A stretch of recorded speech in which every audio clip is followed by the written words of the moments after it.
Howdy doody, Timothy, Hello, hello. Ryan. Good to see you, Greetings. as always. What do you want to talk about? I don't know. You did that. I almost just instinctively wanted to Namaste. say namaste. You know, I'm Namaste. gonna stay right here and wait for you to say something. So, What does namaste even mean? I mean, I say it, but I don't even know what it means. That's probably not a good thing to know. Like, you should know what words mean as you say them. So Or it's just maybe like learn about them later. Yeah, I don't know. Episode 200 and something, and we'll get canceled because I don't know. You know, You think it's you just have met these. Continue. Sorry. no. I thought I was going to say what my take was on the. I think that it's just like Bowing to you. That's it. I'm bowing to you.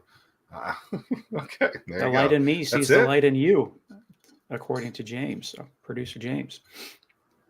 That is not exactly what I was expecting to see. I always thought it was something more than that. All right. What ifs? So you've met these individuals, our guests today.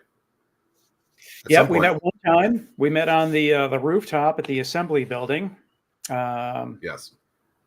Several months ago. I don't know. I am terrible at time calculations. How long it's been?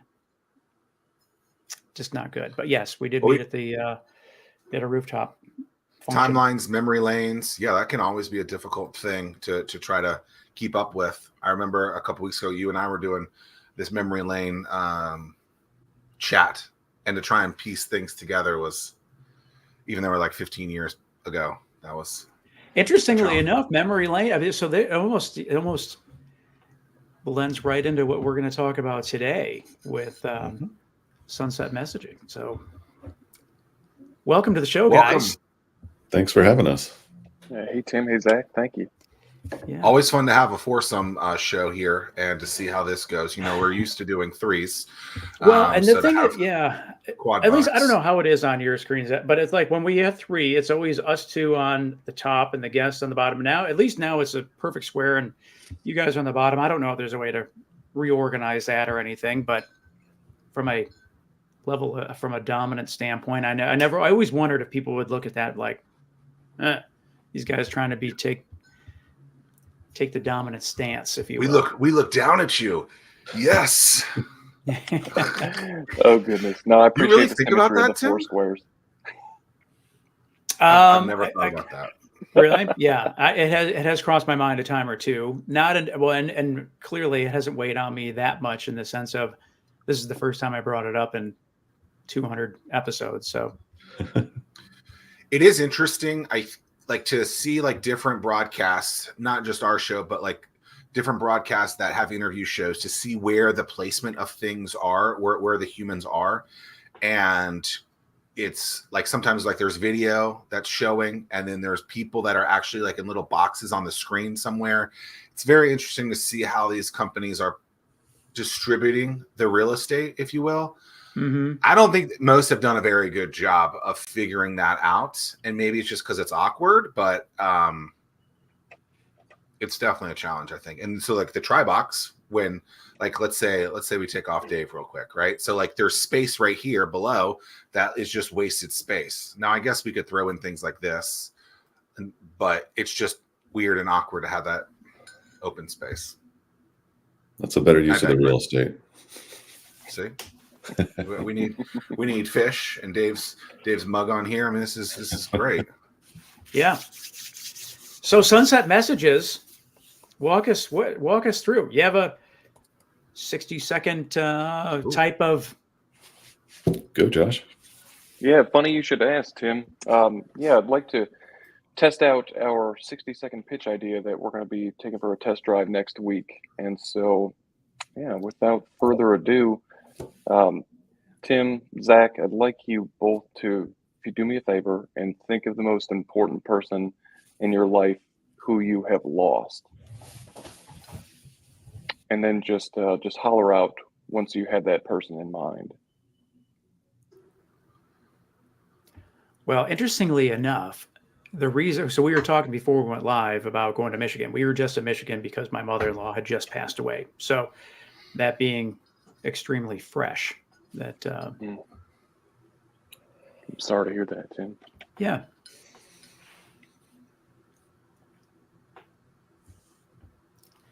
And Zach, whenever you think of your individual, I don't know. Only thing I can think of is the dog that I lost 4 years ago.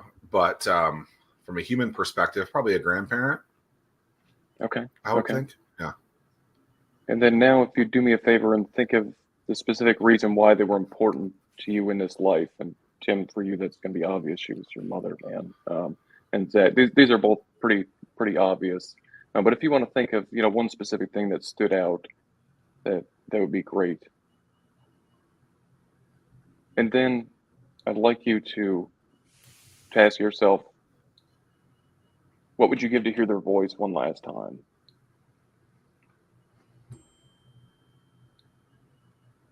Yeah,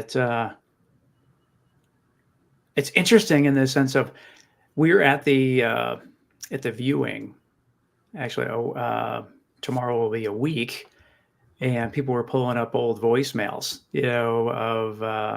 and like right now, like that's probably one of the, unless you dig up a video or something right now, but like that could be something that you've heard several times. But yeah, that's. Yeah, there was a common theme throughout our customer discovery was voicemails and leaving, legacy letter, or in one case, I think, Dave, there was a cookbook that was passed down throughout the family. That was kind of neat. And then one more question. What would your loved ones give to be able to hear your voice one last time after you're gone? I don't know if they want to hear my voice. I mean, they probably second that. Oh, really? Ugh. Maybe they would give anything to hear you say something nice, Zach. Something. Oh, come on, I say nice things. Zinger.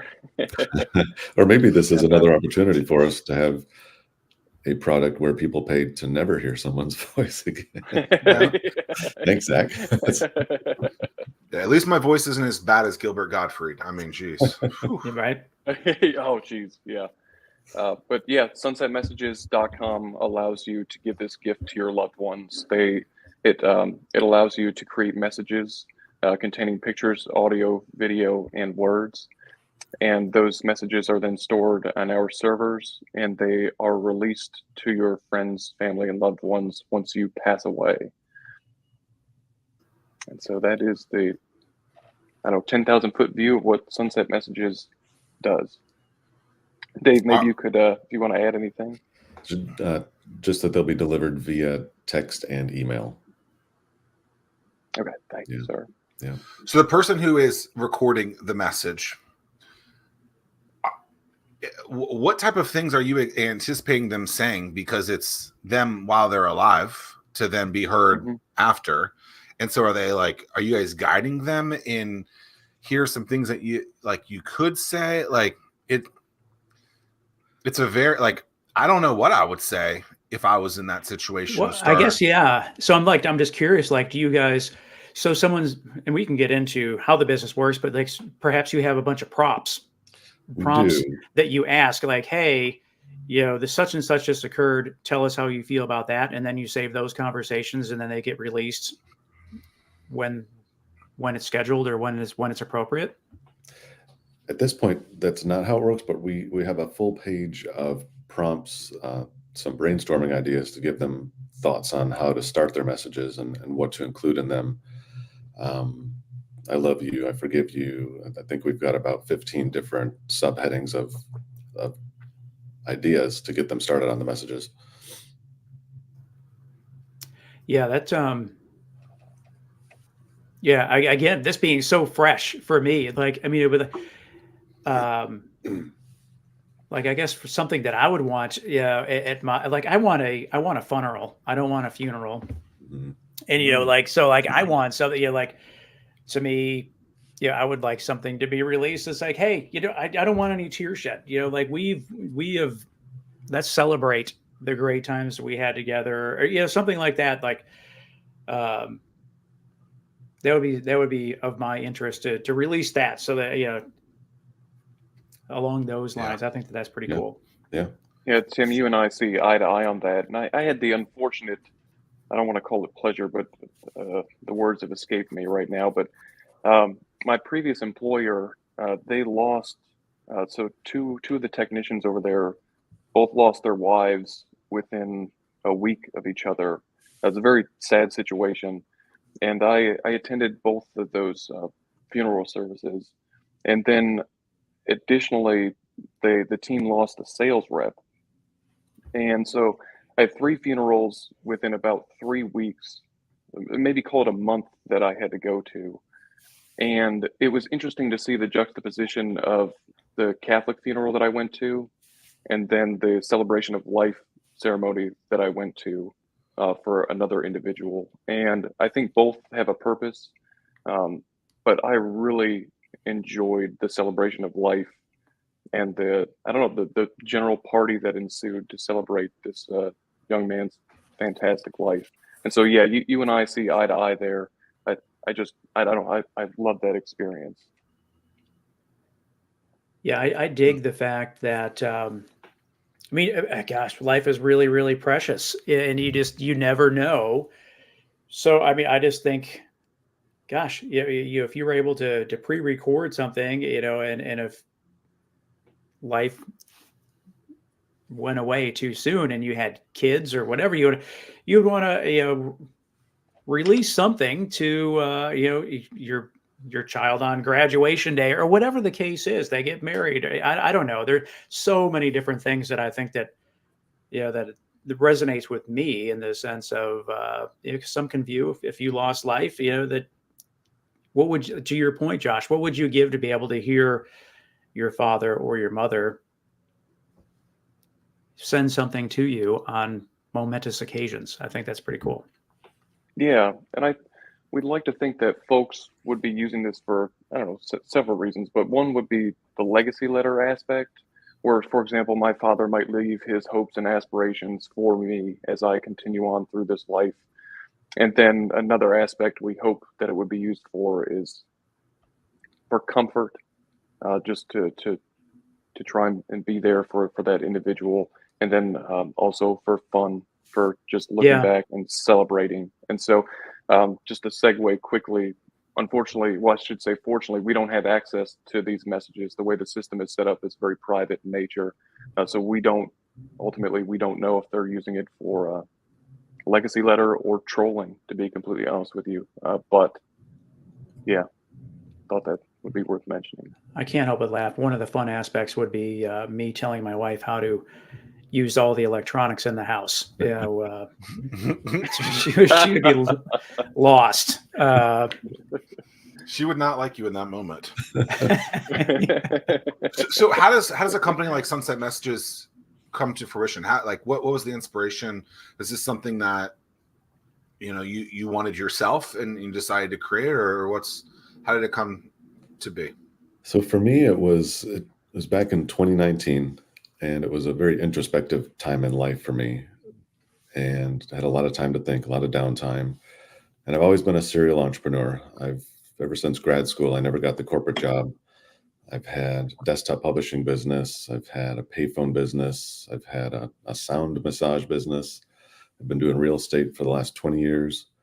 And I was thinking about the next idea, buying and selling things on eBay. And somewhere in one of those dark moments, this idea came to me, and I thought, I might have something here. Let's pursue this a little bit.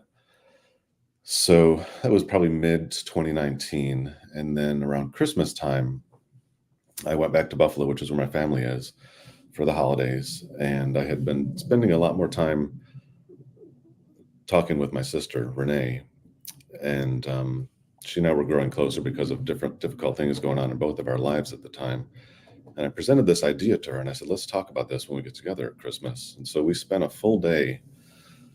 It was the Saturday between the holidays, which is when she throws her big between the holidays party. And we spent about 2 hours just brainstorming and writing ideas down and how we thought the business might work and how it might look and how pets may be involved and a whole variety of different things. And so we just agreed at that time we were going to start working on this business.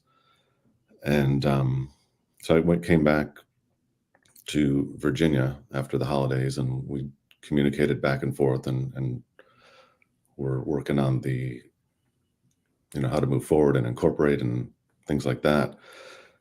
And sadly, April 5th, 2020, she passed. And I had to step back for a while after that and just give this some time. It was still something that I wanted to pursue. But later that year, I started thinking of people that I might want to partner with and people that I would gel with, and somebody that would complement my skills and vice versa. And Josh came to mind. Josh and I met through real estate, through a mutual friend. And I asked Josh to meet me at my favorite little dive bar one night, and I presented this idea to him. And Josh, I'll let you pick it up from there for a minute. Yeah, Dave. So yeah, I remember that moment pretty clearly. Yep, sitting down at the old Cuddy Sark. I'm sure my shirt probably still smells like cigarettes. But yeah, when you asked me, I don't know, when you pitched me this idea, normally I like to take some time, run it by my better half, sit down, put some thought into this, and in that moment, it just tugged on my heartstrings so much. I said, Dave, I'm in. I don't know where this will take us, but let's figure it out. And I don't know if I said exactly that, but it was probably something to that effect. Yeah. And no regrets in that decision whatsoever. So yeah. Yeah, so in terms of, you're now co-founders. Mm-hmm. And one of the things that we had talked about before the show was neither of you being technical co-founders. So talk us through, and this being a fairly technical aspect of the business, how do you navigate through that challenge? Yeah, so what an interesting challenge that is. So it's kind of it's a strong ramp up as far as learning the language, being able to communicate with developers, being able to formulate requirements in the best way possible without really knowing how to do that. So lots of YouTube videos, lots of research, lots of conversations. When Dave and I first sat down and started putting this together, we didn't have access or didn't even know about software like Jira or Confluence or Azure or Lucidchart to help us kind of just plot our course. So we just used a whiteboard and some dry erase markers and made it work, and took pictures of each iteration of that whiteboard, and then eventually through networking, one of Dave's good friends led us to our developer, whose first name is Michael, and Michael was very patient with us. He understood that we are not technical co-founders, but he always took the time to try and educate us, and just he would, as he pull his screen up and be coding, he'd explain what he's doing and explain why he's doing it. He would do a great job of explaining the obstacles, what can be done, what can't be done, what's going to be more cost and time effective, and what isn't more cost and time effective. And it's worth mentioning that in addition to this, so I believe you asked earlier, and it may have been offset, so sorry about this, but is this my full-time job? Is this Dave's full-time job? And no, this is kind of our passion project, if you will. And same with our developer, Michael. He also has a day job. So with that being said, we would have liked to have expedited this process and gotten it up off the ground probably a year and a half ago, but it just wasn't in the cards with what we've got going on. And then in addition to that, we're also bootstrapping the project as well. So I can tell you, as non-technical co-founders, bootstrapping, it's an expensive affair. I can tell you that. Michael is in the States. Yeah, yep. Michael is stateside. Yes, sir.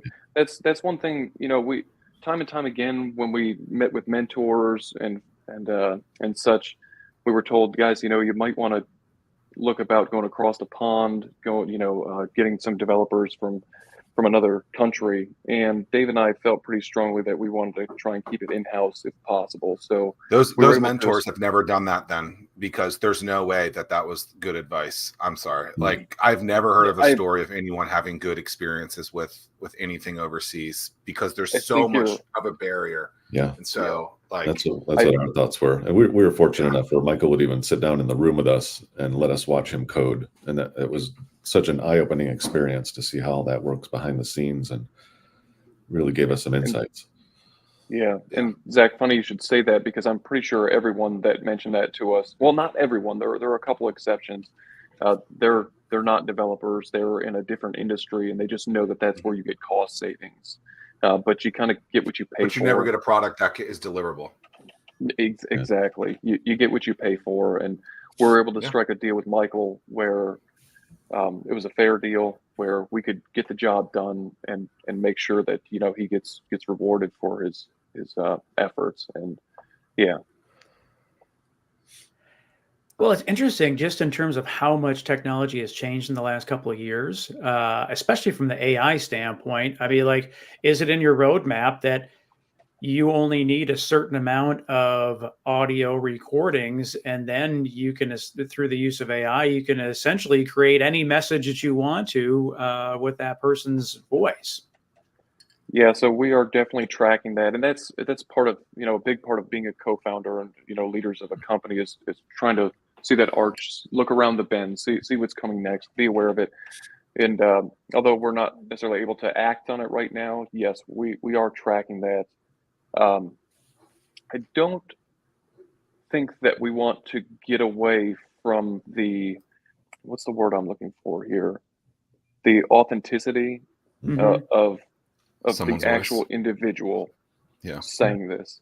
I think that's important. I don't know if you guys are fans or have watched the show Black Mirror before, but they go into that, and I think in a couple different episodes. Black Mirror. There's the show on Amazon called Upload.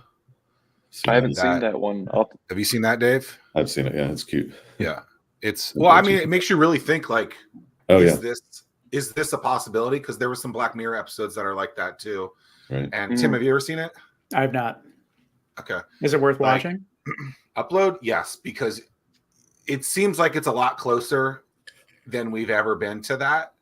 And I think maybe as you just get older, you start thinking like that. When you're younger, you don't think about it. But like, it's like, the premise, it's a rom-com, but it's right before you pass, you have this ability to upload your virtual life into the cloud, so others, while wearing their Google glasses or Oculuses, can still communicate with you and have this kind of life.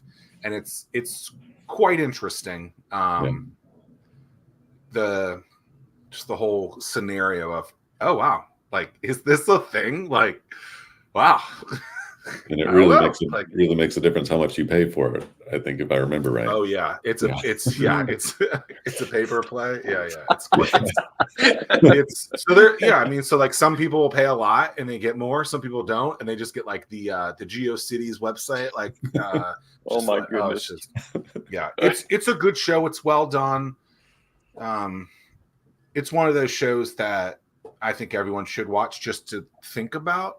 Like, this is, and Black Mirror is really weird. Like, but Black Mirror can be so weird that you're like, oh, that's real.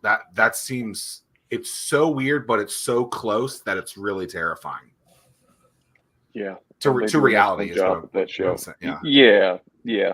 So I guess to answer your question with some brevity, Tim, we're tracking that, but we don't want to lose track of the authenticity. Sure. And so there might be a home for AI at some point. Yeah, and it could be a second payment plan, a second tier, just in the sense of, I guess it's probably very case by case basis in terms of, hey, I want to hear my dad or my mom give me a good night story or something. I don't know. I mean, you just never know. Yeah, that's interesting option. What in terms of customer discovery, though, I would love to hear in terms of like how many people did you talk to? What's some of the feedback that you've had, and did that result in any pivots of any kind? Yeah. So great question, Tim. So as you guys are aware, but the audience may or may not be aware that we went through the 757 Startup Studios program. An acquaintance of mine, Sean Warden, actually connected us with Hunter Walsh, the program manager over there. Initially, Sean tried to get us in there, I don't know, probably a month or two prior before we actually looked into it. And I honestly thought it was too good to be true. Chatted with Dave, and Dave's like, Josh, we should go meet with Sean. So met with Sean at the assembly building, and he introduced us to Hunter, and it was off to the races from there. So 757 Startup Studios did a decent job of pushing for the ICAP program, or for us to be involved in the ICAP program. And forgive me, I always forget what the ICAP program stands for. Innovation Commercialization Assistance Program. There we go, Dave. Thank you for the through the Commonwealth of Virginia, I should say. Sorry. Yep. Another acronym. And yep. and as many times as that has come up on the show, we should know this by now, but it does come up several times. Nice. So, yep, we got partnered up with Rachel Frazier through the ICAP program, and she just did a fantastic job of challenging all of our assumptions and challenging us to get the heck out of the building, so to speak, and go meet with customers. And so wherever possible, Dave and I would meet face to face with customers, because I guess we're just kind of old school like that. We like the connection, but sometimes, the digital side allows us to reach out to folks that are, a long ways away who we wouldn't otherwise be able to contact. So I think our initial phase, we did 41 customer discovery interviews. And after that, we've continued to do customer discovery. We're probably somewhere between 60 and 80, if I had to guess, maybe a little bit more if we include the B2B research.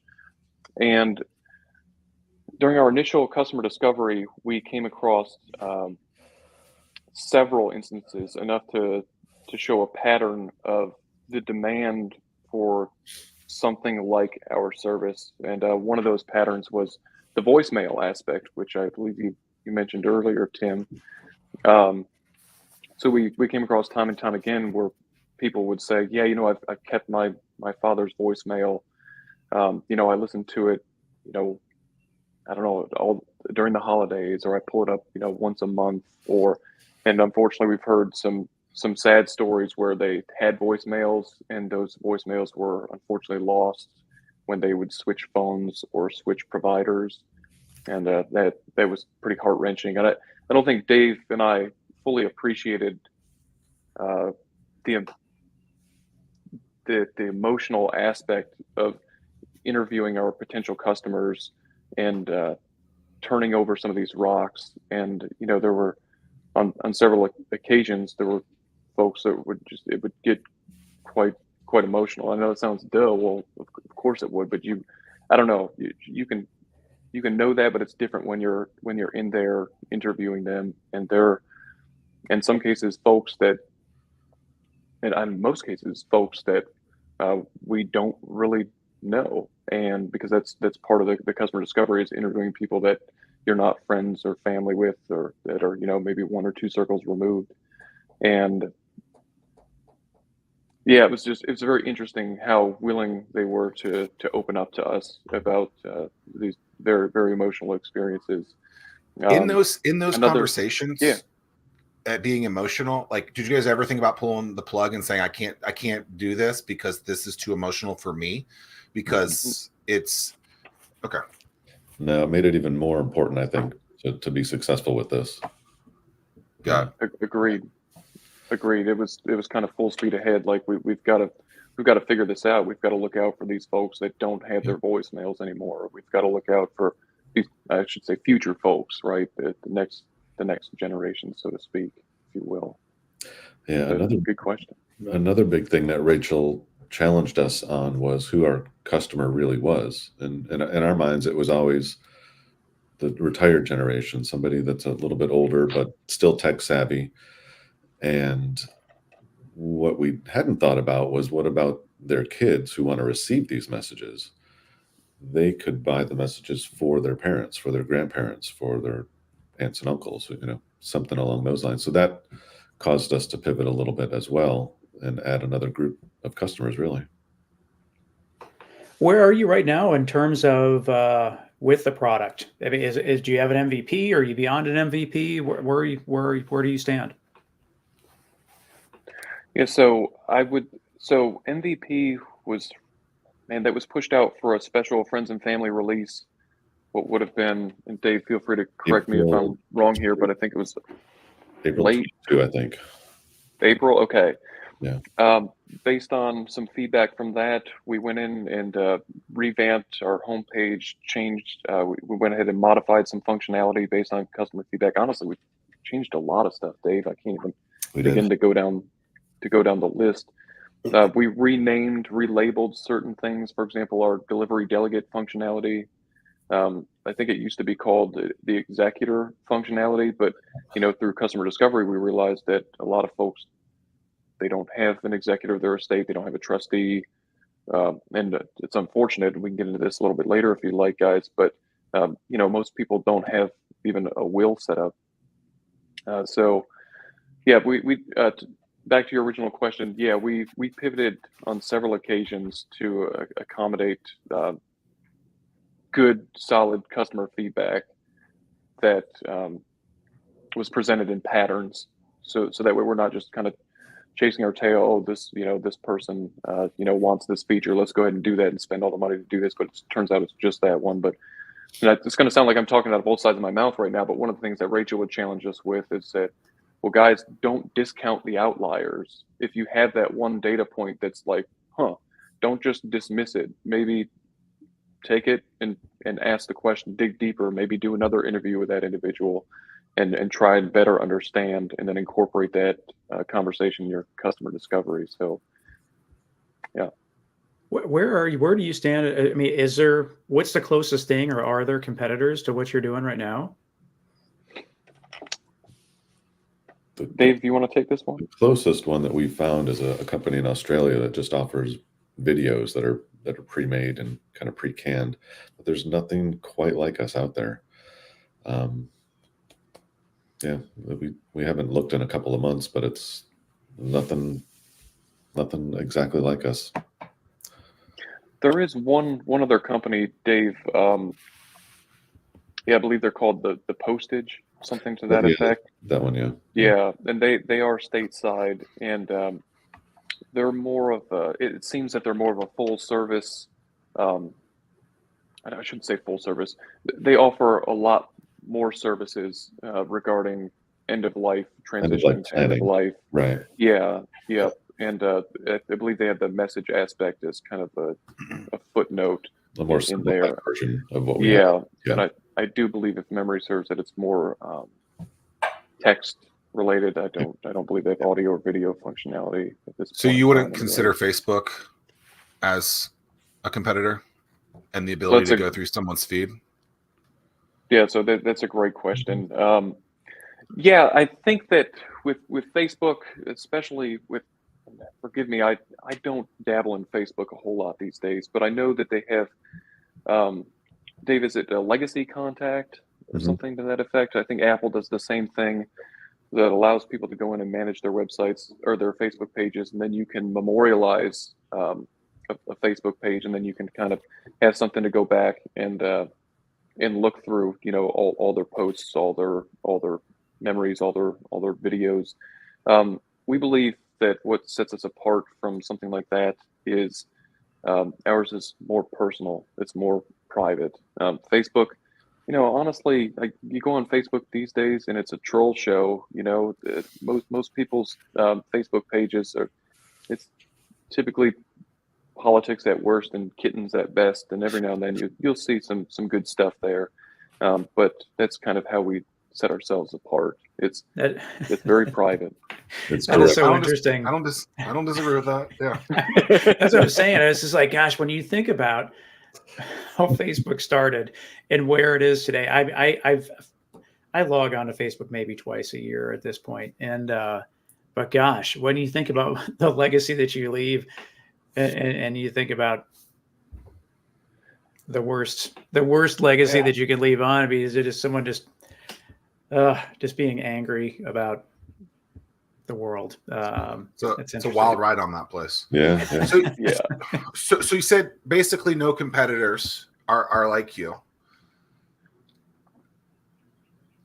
Does that mean that there's actually an opportunity for this in the business? Because oftentimes when there's not enough businesses in the space, does that mean there really is a space? Does that mean you know what I'm thinking? To add to that, Zach, it's almost like one of those things where it's like, I think that it become really challenging for you all to determine what the course of what the right course that you should follow, because you can pivot in so many different directions in terms of, do you do estate stuff? Do you do make me feel good stuff? Do you like, let me share this recipe? I mean, there's so many different ways that you can go. So how do you choose the path? Yeah. And Tim and Zach, you can see it in our backlog, the amount of directions that we are able to go in, but we don't have the resources. And it's, you're right. A big part of what we do is trying to stay focused on what we believe to be our righteous trajectory, we'll call it. So as far as, I think, Zach, you asked the great question, the tough question. And I think what you were getting at is oftentimes when you don't have competition, it's because there may or may not be a demand there. And I think that you've hit on something decent there. I believe, again, and Dave and I believe strongly that there is a demand for this, but not everyone's our customer. And that's something that we also noted in customer discovery. Is that some people want to be the ostrich with their head in the sand. I'll share with you all a funny story.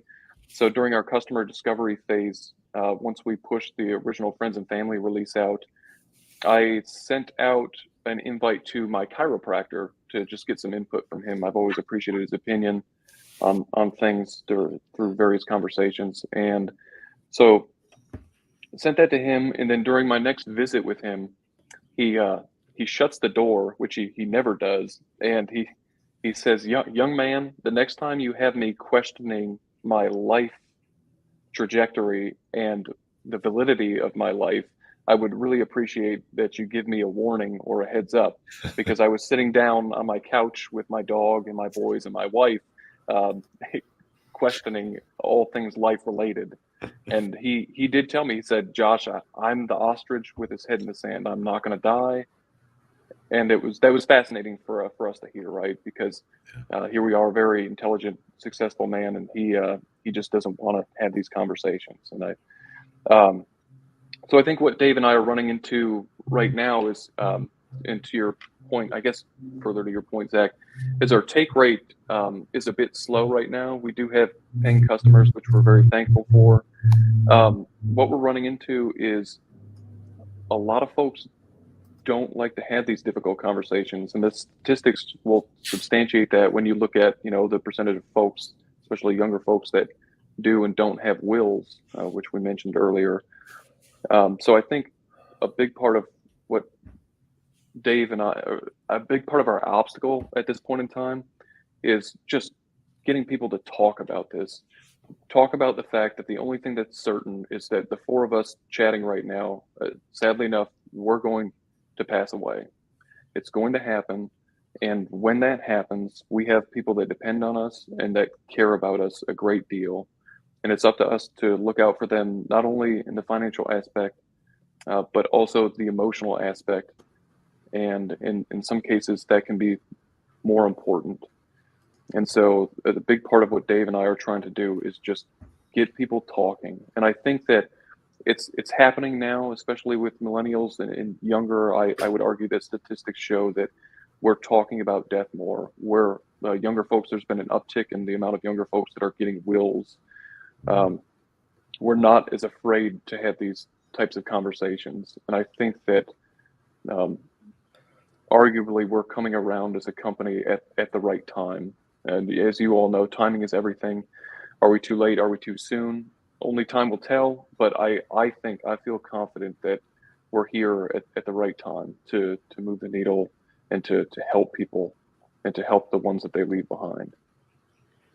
Josh, you had mentioned you have a couple paying customers right now, which is awesome. What is the financial model in terms of for people that are interested? Yeah. So we are a pay to play. We don't sell people's data. We don't run advertisements. We do that because of the privacy of the nature of privacy of what we're doing. You only get one name. We don't want to mess it up, and so at this point in time, we've got a customer can buy a single message. They can buy a message package containing 3, 5, or 12 messages, and of course, you get a bulk discount as you go up in the amount of messages that you're buying. And so, yep, we're pay to play, no advertisements. Maybe we'll have affiliations at some point in time that we could get some extra revenue brought in that way. But as of right now, we were exploring subscription models, but we were just having a hard time at this stage putting that into place. We just I think that might change over time as we continue to have these conversations. We continue to get demand up.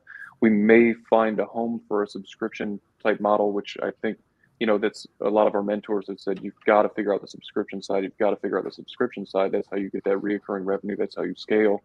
And heard, appreciated, and hope to get there. But as of right now, this is where we're at. I think you have a bigger problem than figuring out the financial model is converting those people who say they want, they're interested, to actually pulling the trigger and doing anything, right? Because you just articulated, hey, like, people don't want to have this conversation, right? Then to go even deeper on that, it's, hey, I don't want to actually verbalize this thing, right, about this loved one. So there's like this scared aspect of it. And so oftentimes I find that customer discovery can be very difficult to figure out. Hey, these people say yes in any industry, in any business, in any kind of concept. Hey, these people say they want this. This is great. But then when it comes to actually, hey, pull out your wallet and give me cash, that's a very different transaction, right? And so you guys having the 41 conversations, that's great. Getting people to say like, yes, I would love to do this, but putting those pieces together to get them to actually then do it. Like this is probably the most emotional customer discovery to transaction aspect that I think Tim or I have ever heard, where people have to then do something very emotional. And so like it's going to be a very finite amount of people that are interested in doing this at this point. And you just got to find where those people are that are willing to go out and do that. I mean, there's so many people. The fear of public speaking is like the biggest thing to people. I would imagine this is the same thing as public speaking, right? Dave said this is the first time he's ever done a podcast. He's terrified, right? So then I have to take that. Way to call him out, Zach. I mean, he's 40 minutes into this. He's doing great. But I'm just saying, like, these are all the things that are compounding. And then you add the emotional side of people who don't want to be thinking about that, even like your chiropractor, right? That is a very dramatic and difficult situation to get through, to then share that message with someone for in the future. Like I think everyone is, I think the people are saying, yeah, I would love to do that. But then to get that to that next step is such a difficult next step. Yeah. As I'm listening to this, I mean, again, it's just super fresh for me. And, but gosh, I'm just thinking $10 a month or $100 a year, and not necessarily having the message count per se. I mean, really the only thing it costs you is storage, and storage is so cheap right now that, once you build out your platform. But like for me, I love the thought of journaling, but for me to actually pull out my phone and start typing or whatever, I would much rather just talk into your platform. Or if you once you go to video, record a quick video, and just to reflect, and you're able to prompt that with like, hey, how was your day? Or, let's, talk about X, Y, or Z, and like at that point, like for me, you just never know when that inspiration is going to hit you. And if you just prod somebody in the sense of, hey, especially like the power, if you were able to like, if you know that they just took a picture, a family picture or a sporting event or honor roll or something like that, and then you're able to prompt someone, hey, do you want to share a message about such and such activity that just happened today? I mean, like that to me would urge you, and like then you like the whole, you would eliminate to be like, man, I never had a chance to share this or tell someone how I felt. And like, to me, I mean, that's just, I would totally be down with something like that. And Tim, just to speak a little bit further to that, yes, you can absolutely do that on our platform. It's fully integrated with your, so let's say you wanted to do it on your phone because you don't have your computer with you. You can use link into your camera that's right in your iPhone or Android phone and do your video right there. Or you can, let's say you don't want to be seen, you can record an audio clip. Some people don't want to be on camera. They also don't want to write. So we want to provide those options for them. And then Zach, back to, I think what you were getting at, I think a hedge against that and an ally for us in this regard, and Dave, feel free to chime in on this one, is going to be some functionality that we're looking to try and develop in the very near future. And that would be the ability to gift messages. So said another way, I could buy a message and gift it to my mother. And so now I've paid Sunset Messages the message fee. Let's say I bought her a 5-pack of messages because I want to be sure that she sends one to me, my sister, my half sister, her husband, and a niece. And so if I'm able to do that and buy it and then give it to my mother, so now all of a sudden I'm the one that really wants to use this product, right? I'm the recipient. I'm going to be the one that enjoys it. And so now, I guess the assumption would be, the hope would be that I'm now, hey mom, I bought this for you, so I've given Sunset Messages the revenue, and now I'm, hey mom, take a look at this. Please do this for me. I would really appreciate it. And now we have an advocate in that inner circle, so to speak, to help us move the needle there. But Zach, yeah, to your point, it's getting in front of the right people, because not everyone is our market. And that's absolutely correct. It's just funny how times have changed in terms of, like, we had a whole box of all the different school projects that our kids have done over the years. And they're like, what do you want us to do this? No, we don't want this, and it's just, but now, if you were able to have a nice file that is packaged and you could see pictures and voices and just how the world is just transformed to the digital aspect of everything. It's just fascinating. But I just laugh when our kids were like, no, we don't want our school projects. We don't care about our report cards. We don't care about any of the stuff that you saved. Yeah. To get a little philosophical with that, we're probably all aware of, humans tend to move in a linear trajectory, whereas technology tends to move on a parabolic trajectory. And so it's only going to get faster. It's only going to change faster. And the future is exciting. And who knows what's around the corner. Yeah, I think there's just, I don't know. I like what you guys are doing. I think that you're onto something. It just could open up a whole new world. There's just so many different directions that this could take. And what's your perfect future look like? Dave? Wow. In terms of the trajectory of the business.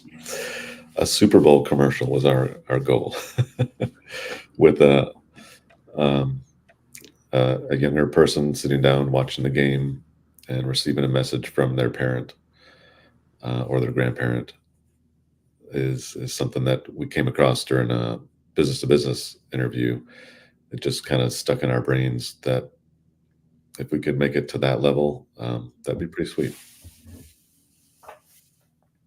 No, agreed. And we've kind of to segue a little bit, we've been very fortunate in the amount of cheerleaders that we have in our corner. The customer discovery interview that Dave's talking about right now is one of the leading partners for Freedom Street Financial, who he's the one that said, guys, Super Bowl commercial, hear me out. And so that was just kind of a neat thing that we took. Also through some connections, we were able to get in touch with somebody who's quite high up in the Centera chain of command. And we've been partnered up with a couple of their breast cancer navigators to help. So first and foremost, we're gifting messages to Centera patients. I think we're giving them a 3-pack of messages for free, and we've been given some opportunities to pitch. I shouldn't say pitch. I think present is the better way to put this. To present at some of their support group meetings, which has just been an amazing opportunity and just, I don't know, an excellent learning experience for Dave and I. And we've also got some contacts at some assisted living facilities. So we've actually got a pitch, I think the 28th, at an assisted living facility coming up this month. And we do have some very strong people in our corner, and we're very, very thankful for that.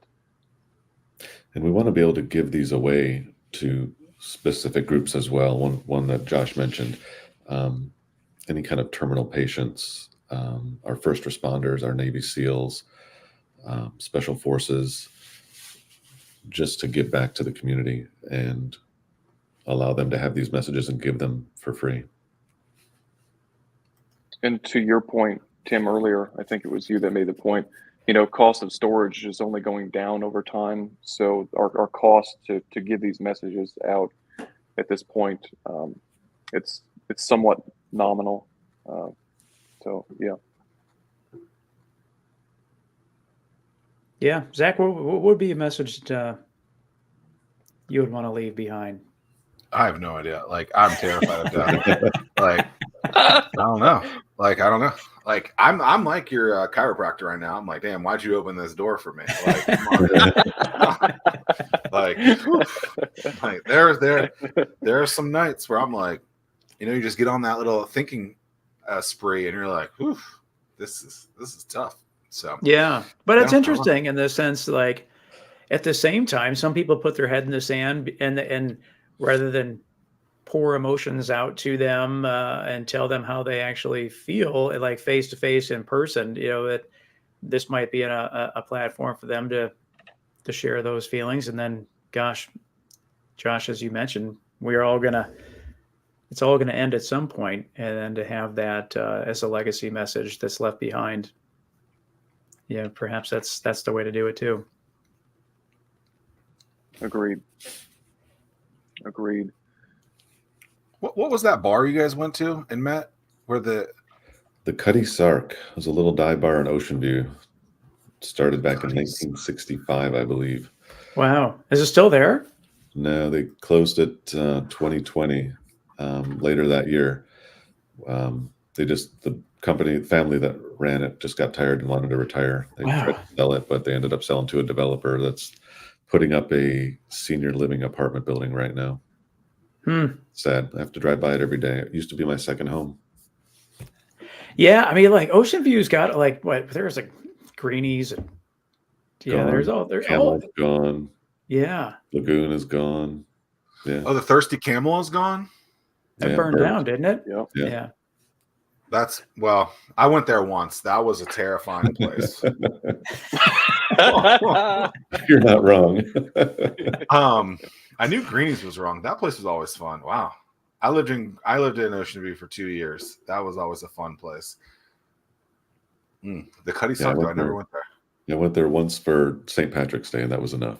It was like 1 million people there in 3 days. Ocean View's got quite the reputation for St. Patrick's Day. What did they have, like 65,000 show up for the parade or so? It was some crazy number that showed up this year. Wow. Really? Yeah, they do it up. Holy moly. Yeah. I don't know. So Ocean View seems to have turned a corner, and it seems like a lot of people are buying property there. For sure. East Beach. Yeah. So the conversation when you're talking to a more B2B side of this are they getting it? Are they buying memberships? Are they buying a certain amount? Like how's like the conversations with Centera go, where you're like, hey, you have all these patients, they're probably our customer. You can buy a book of this much. How do those conversations go? So as of right now, I would consider them to be a conduit for us to reach out to their patients directly. So we have to be careful. There's no, solidified partnership or contract where Centera is buying Sunset messages and then distributing them to their patients.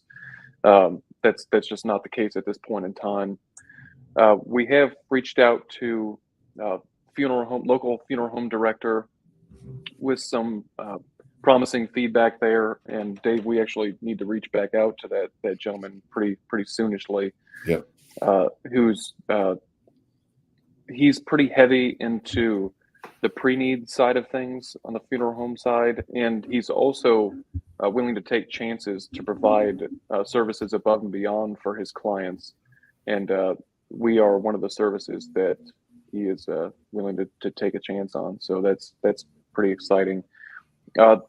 Life insurance, we still haven't cracked that egg yet, that nut yet. Still working on that. As Dave mentioned, we're trying to gift messages to first responders.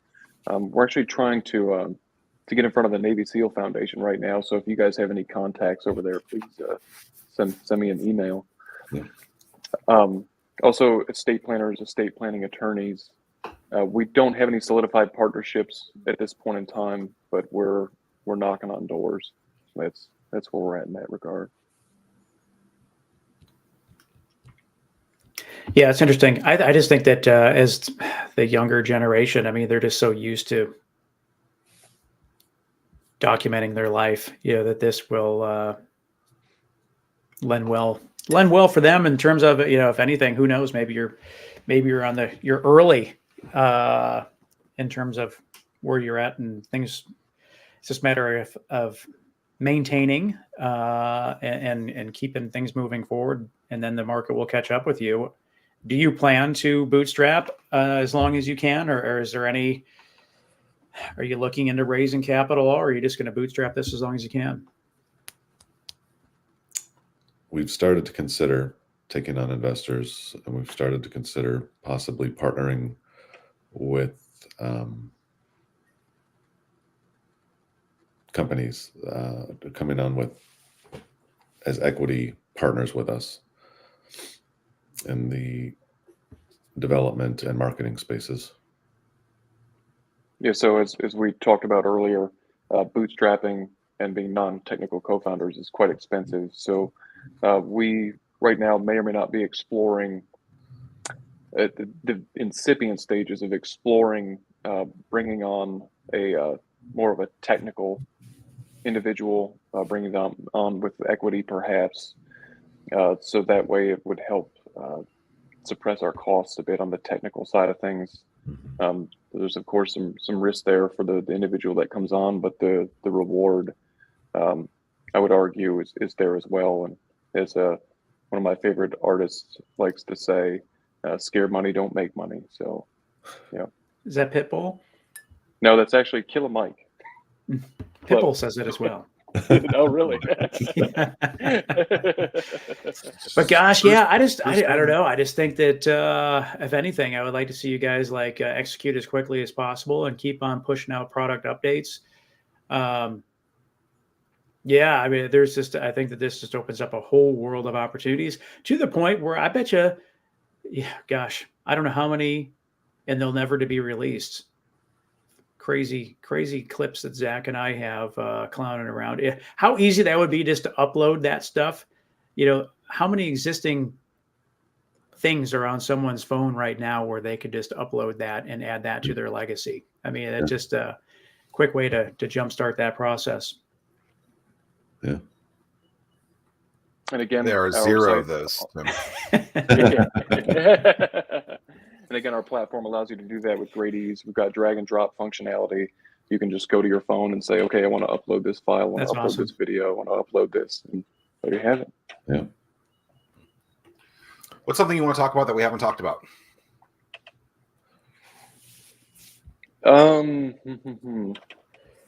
Dave, have we missed anything that we wanted to get out there? I'm looking. What's your favorite dive bar that you go to now? I'm a dive bar orphan. I don't have one. It's sad. I've been looking for 4 years. Really? So when you want to get a beverage or get a favorite meal, where do you head to? So Captain Groovy's, which I wouldn't consider a dive bar, but that's here in Ocean View, a little bit on the nicer side. There's also East Beach Bar and Grill, which is really smoky. And then Papa's Pub on Diamond Springs, also really smoky. That's the best I got right now. That's a common question. We food of the region. What is it? What you invite some investors. They fly in. They want to talk to you guys, and they're like, "What is the local thing that I should try? What are you going to recommend?"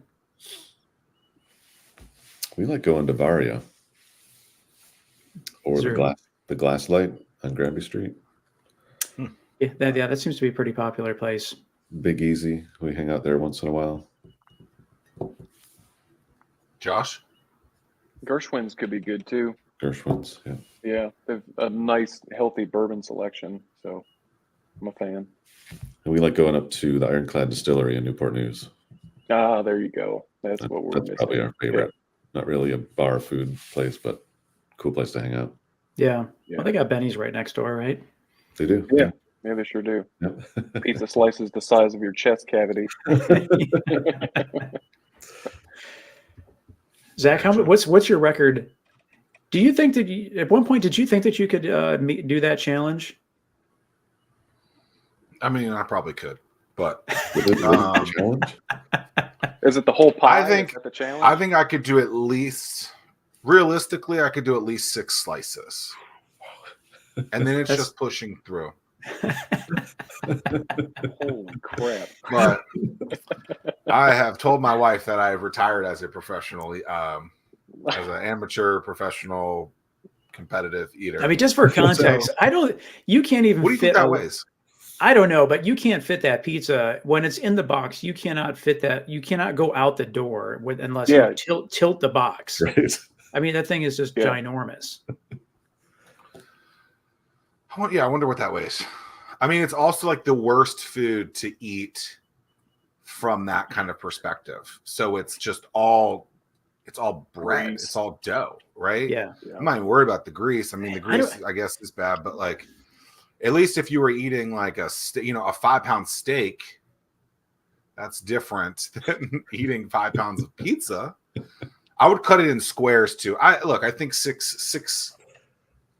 I think I don't know that I could do it now, but yeah, I couldn't even finish 2 slices. Yeah, I don't know. No, I'll there'd split have a to be a project. Yeah, right. I haven't had Benny's in forever. Well, it's a good idea. There you go. All right, guys, appreciate your time. This was wonderful.